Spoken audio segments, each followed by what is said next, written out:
한국은 드론에 대한 전략이 필요로 하다. 한국 정부는 UAV에 투자하기 전에 평양의 끊임없는 드론 활동을 저지할 실행 가능한 전략을 개발해야 합니다. 지난달 서울에서는 오는 9월까지 드론 작전 사령부를 수립하는 조례에 대한 회의가 있었습니다.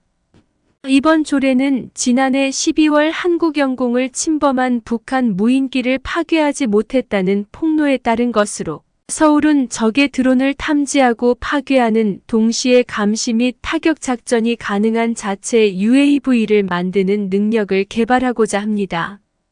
이러한 역량을 모색하려는 서울시의 노력은 환영받아야 하며 북한의 드론은 군사적, 심리적 위협을 가하고 있으며 드론은 이제 현대전의 필수적인 부분입니다.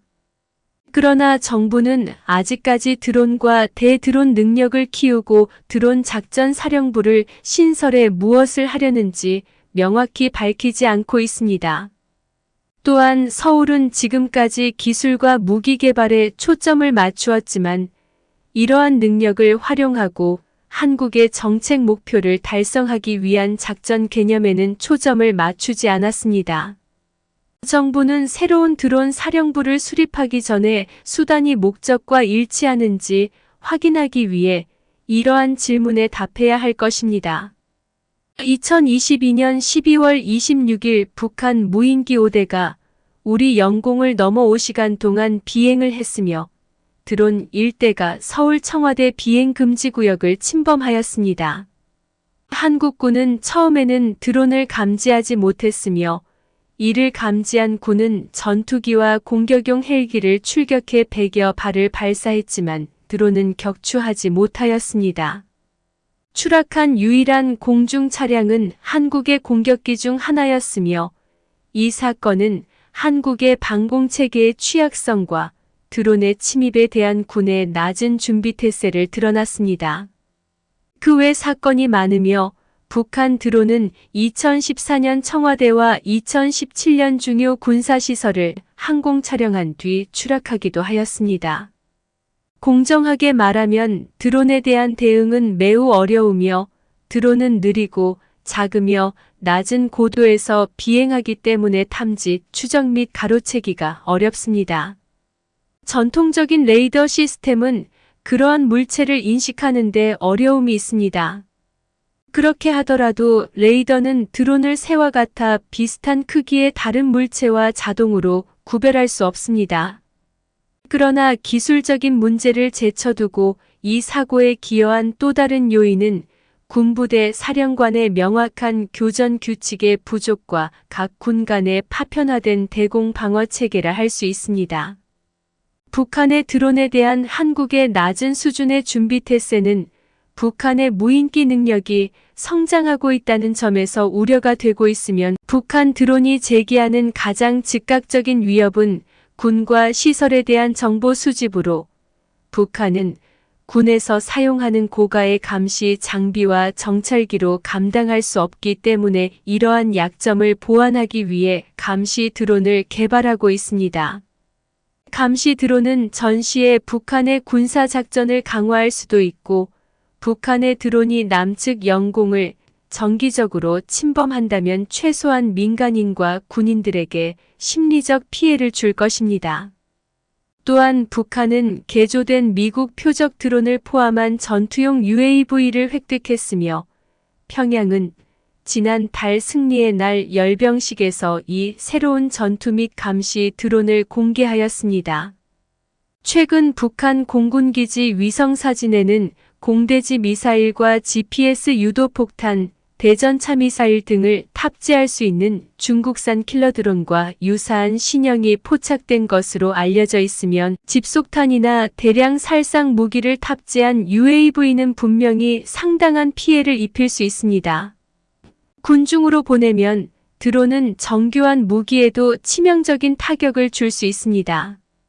기술이 발전하고 드론이 군대에 더욱 통합됨에 따라 드론은 오늘날 우리가 예측할 수 있는 것보다 훨씬 더 많은 전장 역할을 맡게 될 것입니다. 정부는 점증하는 북한의 드론 위협에 대응하기 위해 드론 및 대드론 능력을 강화하기 위한 노력을 강화하고 있으며 향후 5년간 약 4억 4백만 달러를 들여 공중 레이저 무기와 신호 제머를 포함해 드론을 탐지, 무력화, 파괴할 수 있는 시스템을 구축할 계획이며 북한의 레이더 시스템을 회피하기 위해 스텔스 기술을 갖춘 장거리 감시 및 전투 드론을 확보하고 있습니다. 신임 드론작전 사령부는 정찰 심리 전전자 전드론 대응 작전 등 임무의 기획 수행을 관장하게 될 것으로 예상을 하고 있습니다. 정부 한국의 노력은 환영받아야 할 일이지만 적정한지는 의문이며 정부에서 발표한 정책은 기술 및 무기에 초점을 맞춰져 있으며 작전 개념 및 교리은 거의 무시가 되었습니다.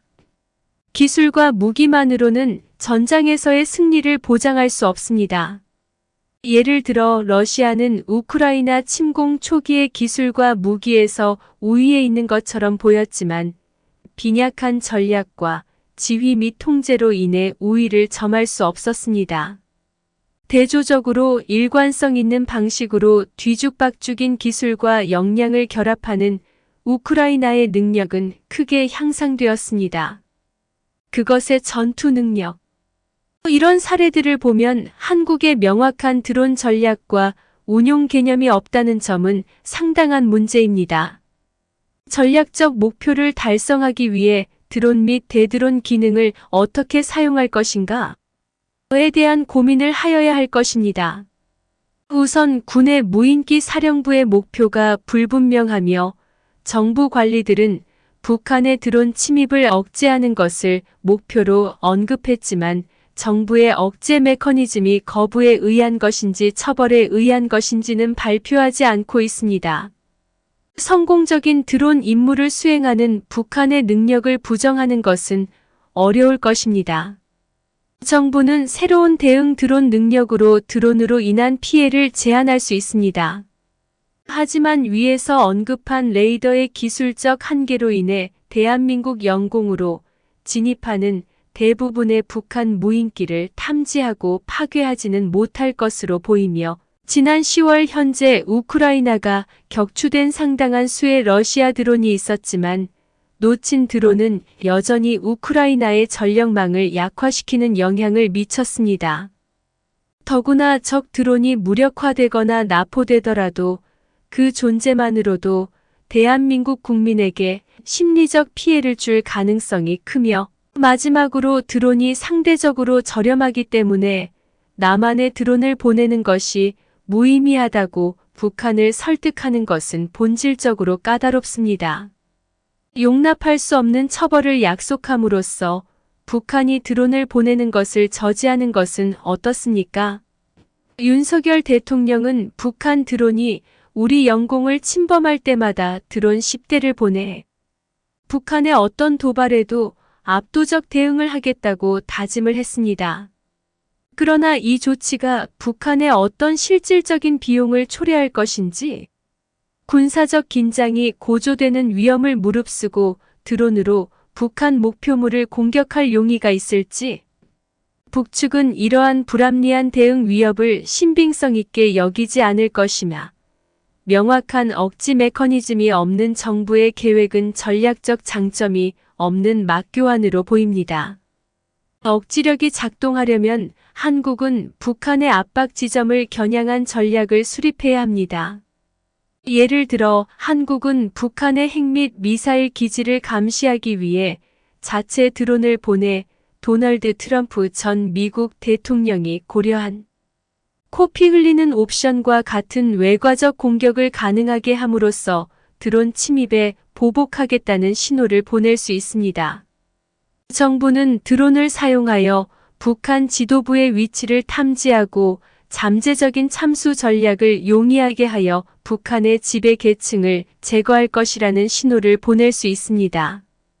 지도부는 북한의 무게 중심이며 북한의 정보 수집을 시도함으로써 민감함을 보이고 있습니다.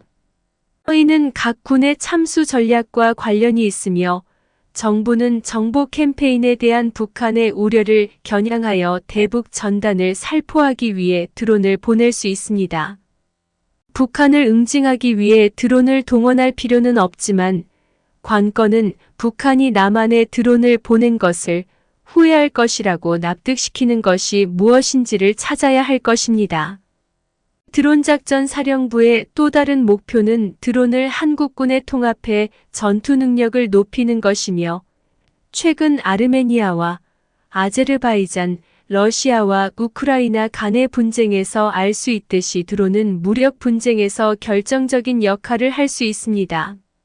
실시간 고해상도 이미지를 제공하는 드론의 능력은 군사 지도자들이 적의 움직임과 요새에 대한 중요한 정보를 수집하고 적의 표적을 정확하게 식별 및 공격하고 지속적으로 변화하는 전투 상황에 신속하게 적응하는 동시에 인력에 대한 위험을 최소화하는 데 도움이 됩니다.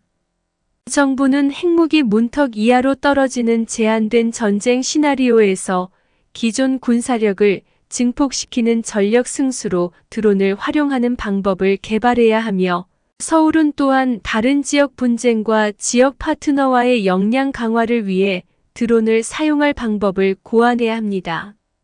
마지막으로 한국은 드론을 군사작전에 통합하는 것이 연합군의 상호 운용성을 저하시키지 않도록 우방국가와 협력해야 합니다. 북한의 드론 역량이 강화됨에 따라 우리 군도 북한의 드론 위협에 대응할 수 있는 역량을 강화해야 하며 드론 기술이 발전하고 드론이 점점 더 군대의 필수 도구가 됨에 따라 한국은 또한 드론을 전장에서 다른 무기 시스템과 함께 효과적으로 활용할 수 있는 방법을 찾아야 합니다. 드론작전 사령부를 신설하기로 한 정부의 결정은 올바른 방향으로 나아가는 발걸음입니다. 그러나 현재 상태로는 한국의 전략은 명확한 목표가 결여되어 있으며 이를 결정하는 것이 첫 번째 단계여야 합니다. 또한 서울은 작전 개념과 교리보다는 기술과 무기 개발에 집중하고 있는 것 같습니다. 기술을 구축하고 무기를 획득하는 것과 이를 의도적으로 활용하는 것은 별개의 문제입니다. 정부는 오는 9월 새로운 드론 작전 사령부를 창설하기 전에 북한의 드론 위협에 대응할 효과적인 전략을 개발해야 합니다.